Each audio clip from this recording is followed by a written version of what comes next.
Allez, madame, monsieur, vous suivez la grande team. C'est sur la 3 du lundi au vendredi, 20h30, 22h. Information à vous passer. Le mondial football Montaigu, tournoi international se déroulant chaque année depuis 1973 en France, est à suivre en direct en exclusivité sur la 3 du 2 au 10 avril 2023. Vainqueur du tournoi en 2014, la Côte d'Ivoire, absente depuis 2019, a fait son retour avec pour objectif légitime terminer la compétition à une place honorable. Retrouvez donc les futurs internationaux de demain du 2 au 10 avril 2023 en direct et en exclusivité sur la 3. Eh bien, on poursuit notre émission avec l'actu au crépuscule, bien sûr, de leur carrière internationale. Cristiano Ronaldo et Lionel Messi sont certainement loin de passer le flambeau à la nouvelle génération, incarnée bien sûr par Mbappé et Haaland et autres.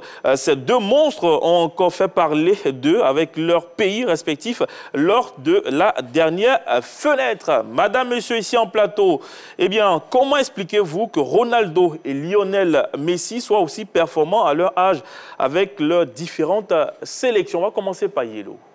Je pense que la nature les a gratifiés d'une excellente santé d'abord. Ensuite, ce sont deux grands compétiteurs dans tous les clubs dans lesquels ils sont passés. On a eu à voir des personnes qui se sont transcendées, qui se sont surpassées pour pouvoir montrer le meilleur d'eux-mêmes. Donc, on pourrait comprendre, ils ne sont pas quand même les deux grands exemples de longévité dans le football. Je crois qu'il y a Zlatan aussi qui a quoi, 39 ans. C'est vrai qu'il ne marque pas énormément de buts, mais quand on parle de longévité dans notre ère par rapport au football, ces hommes-là sont des exemples parfaits d'une qualité de vie déjà. Et Cristiano Ronaldo, européen, portugais, droitier. Messi est un génie, d'Espagne. Pendant 10 années, ils se sont partagés le ballon d'or. Messi, c'est comme des pétales. Cristiano, c'est comme une tige de rose avec des épines. Quand vous mettez ça ensemble, ça vous donne une rose à offrir aux amoureux du football. Ce sont deux grands génies, des buteurs fabuleux qui ont su, au fil des années, changer leur style de jeu. Messi, de meneur, ailier à avant-centre. Cristiano Ronaldo, d'ailier pur, fou, dribbleur à attaquant aussi. Je pense que sur les dernières années, il n'y a pas mieux. Dans l'histoire du football, en termes de statistiques, exit Pelé et Maradona, il y a Messi, il y a Ronaldo. Je m'arrête là. Jean-Philippe Ouria.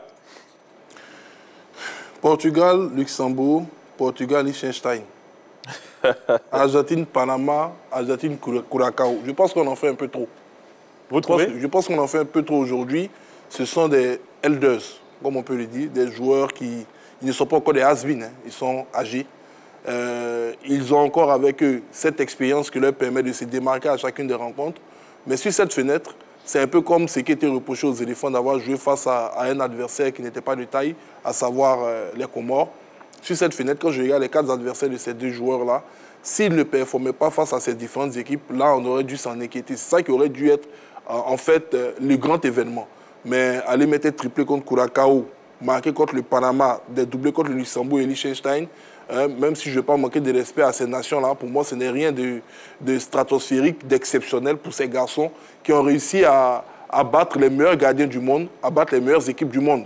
Voilà, donc j'estime qu'il y a une nouvelle génération aujourd'hui qui, à mon sens, a déjà pris le pouvoir, qui est en train de se battre face à des nations très fortes dans ce monde et qui, sur les prochaines éditions des différentes compétitions, vont définitivement envoyer leur devancier à la retraite.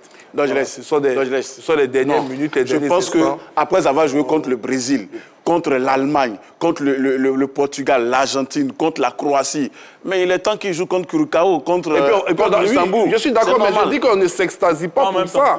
On ne dit pas que oui, parce qu'ils ont fait des doublés, des triplés. Ah oui, ils ne veulent pas passer le relais à la génération. Pendant que les Mbappé sont en train de croiser l'Irlande, en train de battre, comme on appelle les Pays-Bas, de grosses nations. En même temps, si les deux n'avaient pas marqué, est-ce qu'on allait poser cette question? Mais c'est ce que j'ai dit. J'ai dit, c'est s'ils ne marquent pas, même que c'est là même qu'il faut poser la question. C'est ça qui est le problème. C'est pas le fait de marquer, en fait, qui doit nous exalter. Vous avez un souci avec les équipes, c'est tout?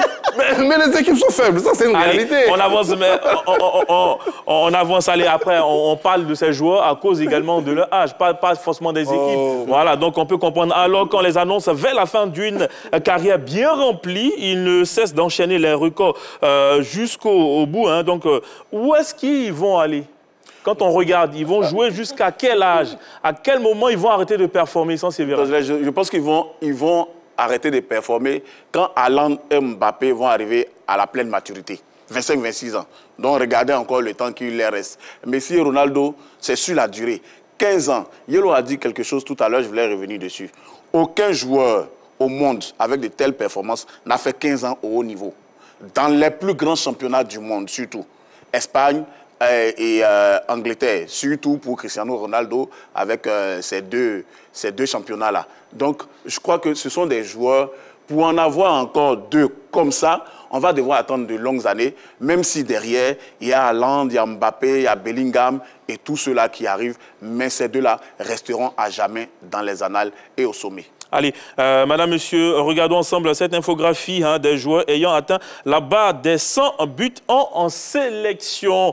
On a pris le top 3, bien sûr. Cristiano Ronaldo, 122 buts en 198 matchs. Alidaï, l'Iranien, 109 buts en 148 sélections. Et puis Léo Messi, 102 buts en 174 sélections.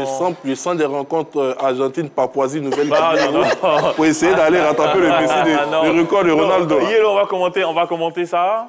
Cristiano en tête, mais en troisième position, Léo Messi, malgré l'âge, ils sont là.